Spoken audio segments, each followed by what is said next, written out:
தலைமுறையின் எதிர்காலத்தையே வீணடிக்கும் விபரீதத்தை விளையாட்டாக இந்த ஜென்சி தலைமுறை தேர்தலிலே எடுத்து விட்டார்களோ இந்த விபரீத முடிவை. அதில் என்ன, திரைப்பட கதாநாயகன் விஜய் தான் எங்கள் வாழ்க்கைக்கு வழிகாட்டும் கதாநாயகன் என்று முடிவு செய்திருக்கிறார்களோ, எங்களுக்கு உலகம் விஜய் தான், எங்களுக்கு உயிரும் விஜய் தான் என்றெல்லாம் எடுத்திருக்கின்ற அரசியல் விபரீத முடிவு ஒட்டுமொத்த ஜென்சி தலைமுறையின் சமூக பொறுப்புணர்வை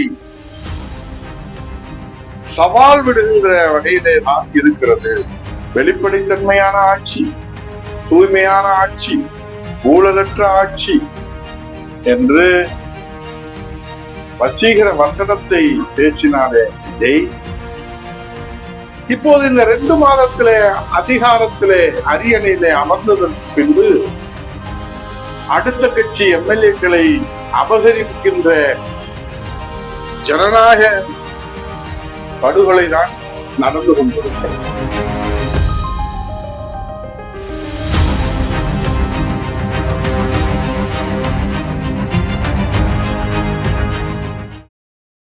இன்றைய ஜென்சி தலைமுறைக்கு அசாத்திய அறிவுத்திறன் அதிகரித்துள்ளது நமக்கு வியப்பை அளிக்கிறது. இன்றைய உலகிலே அதிசயத்தையும் ஆச்சரியத்தையும் அசால்ட்டாக நடத்தி காட்டுகிற ஜென்சி தலைமுறையின் ஆற்றல் திறன் மிகப்பெரிய நம்பிக்கையும் மகிழ்ச்சியும் நமக்கு ஏற்படுத்துகிறது. அதே அளவு சமூக பொறுப்புணர்வு இன்றைய ஜென்சி தலைமுறைக்கு எப்படி இருக்கிறது, எவ்வளவு இருக்கிறது, எங்கே இருக்கிறது என்றால், தைரியமாக ஜென்சி தலைமுறையின் சமூக பொறுப்புணர்வு மதிப்பீடை நாம் சரியாக இருக்கிறது என்று மதிப்பீடு செய்ய முடியவில்லை. மக்களின் கவனத்தை ஈர்க்கும் வசீகர வசனத்தை மட்டுமே பேச தெரிந்த நம்ம முதல்வர் விஜய் தலைமையிலான தாவேகாவிற்கு வாக்களித்து ஒரு தலைமுறைகளின் எதிர்காலத்தையே வீணடிக்கும் விபரீதத்தை விளையாட்டாக இந்த ஜென்சி தலைமுறை தேர்தலிலே எடுத்து விட்டார்களோ இந்த விபரீத முடிவை. இதனால் தாய் தமிழ்நாட்டின் எதிர்காலம் என்னவாகும்? வயிற்றெரிச்சலை பேசுகிறார் உதயகுமார், இயலாமையிலே பேசுகிறார் உதயகுமார், களத்தை இழந்ததனாலே பேசுகிறது அதிமுக என்று நினைத்துவிடக் கூடாது மக்கள். உலக அளவிலே பொழுதுபோக்கிற்கு மட்டும்தான் சினிமா என்ற நிலையிலே சினிமா பார்க்க, ரசிக்க, மறக்க என்ற நிலையிலே தமிழகத்திலே திரைப்படத்தை பார்த்து ரசித்து வந்த தமிழக ரசிகர்கள், குறிப்பாக இளைய தலைமுறை ரசிகர்கள், அதில் என்ன, திரைப்பட கதாநாயகன் விஜய் தான் எங்கள் வாழ்க்கைக்கு வழிகாட்டும் கதாநாயகன் என்று முடிவு செய்திருக்கிறார்களோ, எங்களுக்கு உலகம் விஜய் தான், எங்களுக்கு உயிரும் விஜய் தான் என்றெல்லாம் எடுத்திருக்கின்ற அரசியல் விபரீத முடிவு ஒட்டுமொத்த ஜென்சி தலைமுறையின் சமூக பொறுப்புணர்வை சவால் விடுகின்ற வகையிலே தான் இருக்கிறது. இது களத்தை இழந்தவர்களின் ஒப்பாரி என்று யாரும் கடந்து விடக்கூடாது. சமூக அக்கறையிலே அண்ணா திராவிட முன்னேற்ற கழகத்திற்கு இருக்கிற அந்த பங்களிப்பு அடிப்படையிலே தான், மக்கள் மீது இருக்கிற அக்கறையிலே, சமூக அக்கறையிலே அண்ணா திராவிட முன்னேற்ற கழகம் கடமை ஆற்ற வேண்டிய பொறுப்பும் இருக்கிறது என்கிற கடமையிலே தான் இந்த கருத்தை நான் முன்வைக்கின்றேன். இந்த 2 மாத காலத்திலே எல்லோரிடத்திலும் மனசாட்சியை தொட்டு சொல்லுங்கள். ஆட்சியில என்ன நடக்கிறது, எப்படி நடக்கிறது, ஏன் நடக்கிறது, எதற்காக நடக்கிறது, எங்கே நடக்கிறது, யாராவது புரிந்து கொள்ள முடிகிறதா அல்லது அறிந்து கொள்ள முடிகிறதா? வெளிப்படைத்தன்மையான ஆட்சி, தூய்மையான ஆட்சி, ஊழலற்ற ஆட்சி என்று வசீகர வசனத்தை பேசினாரே விஜய், இப்போது இந்த 2 மாதத்திலே அதிகாரத்திலே அரியணையிலே அமர்ந்ததற்கு பின்பு அடுத்த கட்சி எம்எல்ஏக்களை அபகரிக்கின்ற ஜனநாயக படுகொலை தான் நடந்து கொண்டிருக்கிறது. சர்வ கட்சி தலைவர்களும் மேலக ஆளுநரிடத்திலே முறையிட்டிருக்கிறார். என் வணக்கத்திற்குரிய ஜட்ஜி தலைமுறையே, இது போன்ற வரலாறு தமிழகத்தில் இதற்கு முன்பாக நடந்ததாக நீங்கள் கேள்விப்பட்டது உண்டா, படித்தது உண்டா, அறிந்தது உண்டா? தன் தனி பெரும்பான்மை நிரூபிக்க குறுக்கு வழியிலே, புறவாசு வழியிலே செல்லுகிற விஜயை கேள்வி கேட்டால் மௌனம்தான் பதிலாக வருகிறது. நட்பு வட்டாரத்தை பவர் சென்டராக அமர வைத்து அதிரடி காட்டுவது, கேள்வி கேட்டால் மௌனம்தான் பதிலாக இருக்கிறது. விவசாயிகளுக்கு பயிர்க்கடன் உள்ளிட்ட போதைப் பொருள் நடமாட்டம், பெண்கள் பாதுகாப்பு, இவை குறித்து கேள்வி கேட்டால் நீங்கள் தேர்தல் வாக்குறுதிகளை நிறைவேற்றுவது எப்போது என்று சொன்னால் 10 லட்சம் கோடி கடன் இருக்கிறது தெரியாதா என்று வாயிலே வடை சுடுகிற விஜயின் சாமர்த்தியத்தை பார்த்து நமக்கு தலைதான் சுத்துகிறது.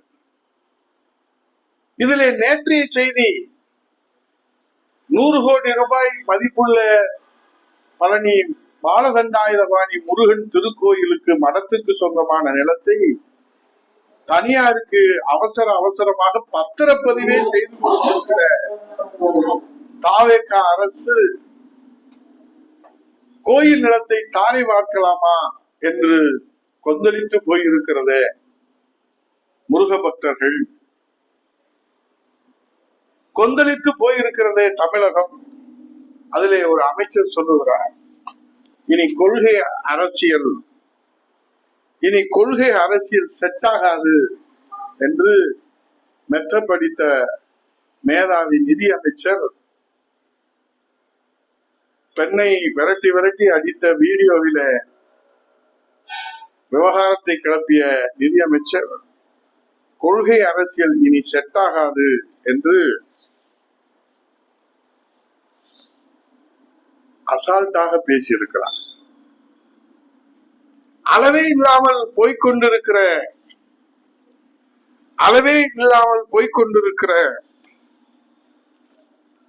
இந்த அதிரடி ஆட்டத்திற்கு முடிவுதான் எப்போது? அளவே இல்லாமல் போய்கொண்டிருக்கிற தாவேகா அரசின் அதிரடி ஆட்டத்திற்கு முடிவுதான் எப்போது? ஆகவே இன்றைக்கு தாவேகா அரசு இன்றைக்கு 2 மாத காலத்திலே என்ன செய்திருக்கிறது என்பது மக்களுக்கு புரியவில்லை என்றாலும் ஒன்றை மட்டும் தெளிவாக செய்து கொண்டே இருக்கிறது. சமூக வலைதளங்களிலே, டிஜிட்டல் பிளாட்ஃபார்மிலே லட்சக்கணக்கான இன்ஃபுளுசர்களை வேலைக்கு கூலிக்கு அமர்த்தி, அந்த கூலிக்கு அமர்த்திய இன்ஃபுளுசர்களை வைத்துக் கொண்டு வியூகம் அமைத்து விஜயின் பிம்பத்தை மட்டுமே மக்களிடத்திலே இன்ஃபுளுன்ஸ் பண்ண பல 1000 கோடிகளை கொட்டி கொடுத்து கோடிக்கணக்கான மக்களை மூளை செலவை செய்வதை தவிர வேறு எந்த தியாகத்தையும் அறியாத விஜய் தலைமையிலான தாவேகா அரசு, விஜயின் இந்த இன்ஃபுளுன்ஸ் மூளைச்சலவை அரசியல் இதற்கு எழுத்து தேவையில்லை, பேச்சு தேவையில்லை, உழைப்பு தேவையில்லை, தியாகம் தேவையில்லை, மக்களை சந்திக்க தேவையில்லை, ஊனுறக்கம் மறந்து இரவு பகல் பாராது, லட்சியம் தேவையில்லை, கொள்கை தேவையில்லை, கோட்பாடு தேவையில்லை, சட்டம் தேவையில்லை, விதிகள் தேவையில்லை, எதுவும் தேவையில்லை. சமூக வலைதளங்களிலே இன்ஃபுளுன்ஸ்கள் மூளை செலவை செய்வதில வெற்றி கண்ட நம்ம விஜய் வீராப்போடு அண்டை மாநிலங்களிலும் அடியெடுத்து வைத்திருக்கிறது என்கிற ஆச்சரியமும் நம்மை நிலைகுலைய செய்திருக்கிறது. இனி விஜய் தான் வருங்கால இந்தியா என்று இன்ஃபுளுன்ஸ்கள் சொல்ல ஆரம்பித்திருக்கிறார்கள். இந்த அரசியல் அதிரடிகளை பார்க்கின்ற போது நாம் என்னத்தை சொல்ல, எதை சொல்ல? மொத்தத்தில் விஜயின் இந்த மூளை செலவை விஜயின் கருவின் குற்றமா அல்லது கருவின் கர்மாவா? கருவின் புண்ணியமா, கருவின் பாவமா, கருவின் அதிர்ஷ்டமா, கருவின் அதிசயமா? மொத்தத்தில விஜயின் கருவின் குற்றமாகவே தான் இது பார்க்கப்படுகிறது. புரியாத புதிராகத்தானே இருக்கிறது நமக்கு. ஆகவே மக்களை மூளை செலவை செய்வதிலே வென்று காட்டிய விஜயின் மூளை முட்டாள் மூளையா, புத்திசாலி மூளையா? விடை தெரிகிற வரை போராடுவோம். இனி நமக்கு விடிவுதான் எப்போது? வசீகர வசனம் மட்டுமே போதும் இந்த நாட்டை ஆள்வதற்கு. கொள்கை தேவையில்லை, கோட்பாடு தேவையில்லை, லட்சியம் தேவையில்லை, உழைப்பு தேவையில்லை, மக்கள் சேவை தேவையில்லை, கனிவு தேவையில்லை, கருணை தேவையில்லை, அன்பு தேவையில்லை, அறிவு தேவையில்லை. மூளை செலவை ஒன்று போதும் இந்த தாய் தமிழ்நாட்டை முடக்குவதற்கு என்று நிரூபித்து காட்டிய விஜய்க்கு தலைவணங்கி நாம் வணக்கத்தை செலுத்துவதை தவிர நமக்கு வேறொன்றும் தெரியவில்லை. பொறுத்திருந்து பார்ப்போம். விடிவு பிறக்கும் இடைத்தேர்தலிலே. நன்றி, வணக்கம்.